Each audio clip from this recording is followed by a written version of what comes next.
Les trouvailles de soif d'ailleurs. Je vous emmène aujourd'hui en Sicile. La Sicile est terre de vin depuis la plus haute antiquité. Il y a 3000 ans, les Grecs et les Romains et les Phéniciens y faisaient déjà du vin. La production a un petit peu décliné après avec les invasions barbares, puis avec l'invasion musulmane. Mais après sont revenus les Normands et les Italiens qui ont relancé la production. Dans cette île, qui est assez vaste, il y a une espèce d'énergumène que nous aimons beaucoup, qui officie du côté de Trapani, tout à fait à l'ouest de l'île.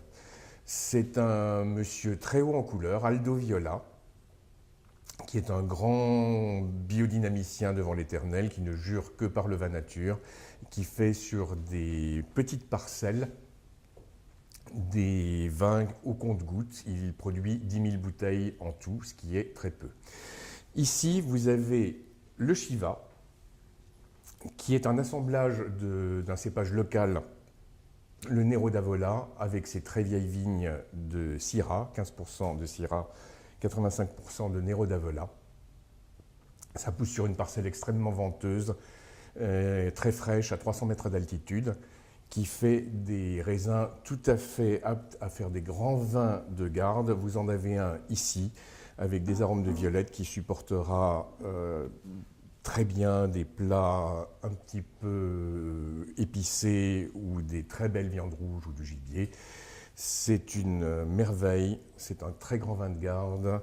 Le Shiva d'Aldo Viola 2008, très grande année, 55 € chez Soif d'ailleurs. Bien, eh bien, prenons l'avion, le train, tout ce que vous voulez, mais repartons tout au nord de l'Italie et traversons la frontière. Moi, je vous emmène en Slovénie. Voilà, la Slovénie, portail des Balkans, un peu écrasé par l'étau autrichien et italien, tente d'exister tant bien que mal et réussit fort bien par ses vins notamment, et récemment par sa gastronomie, puisqu'une chef vient d'avoir un titre mondial en Slovénie. Eh bien, je vous emmène, moi, un petit peu à l'intérieur des terres. Alors, très, très connu en Slovénie pour ses vins. D'abord, c'est la partie frontalière avec l'Italie, hein, ce qu'on appelle la région de Brda.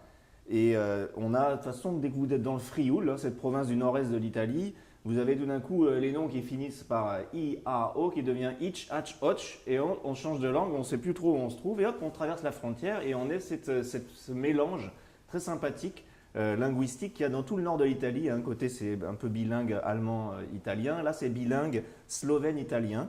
Et quand on passe la frontière, là, il y a des cépages qui passent la frontière, il y a des cépages qui ne passent pas la frontière.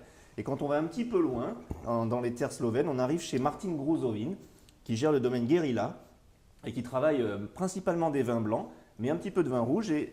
Donc les Italiens sont, du temps de la guerre, montés jusque chez lui. Mais en tout cas, il a des cépages qu'on ne trouve pas du côté des Italiens. Et notamment, on ne trouve plus trop ce cépage Pinella, qui est responsable de ce vin blanc ici, que nous avons. Il y a aussi du Zelen, qui est un cépage qui veut dire vert en slovène, et qui n'existe pas en tant que tel dans le nord de l'Italie. Donc ce sont des vins extrêmement vifs, pleins d'énergie, très agréables, avec des jolies notes d'agrumes. Donc il travaille également dans le respect de la biodynamie, ce cher Martin, et on va le recevoir chez Soif d'ailleurs le 24 février pour une grande dégustation de son domaine et une présentation. Donc si je vous présente ce vin, ce n'est pas anodin ce soir. Je vous présente donc la Pinella de Guerilla, 14 € chez Soif d'ailleurs.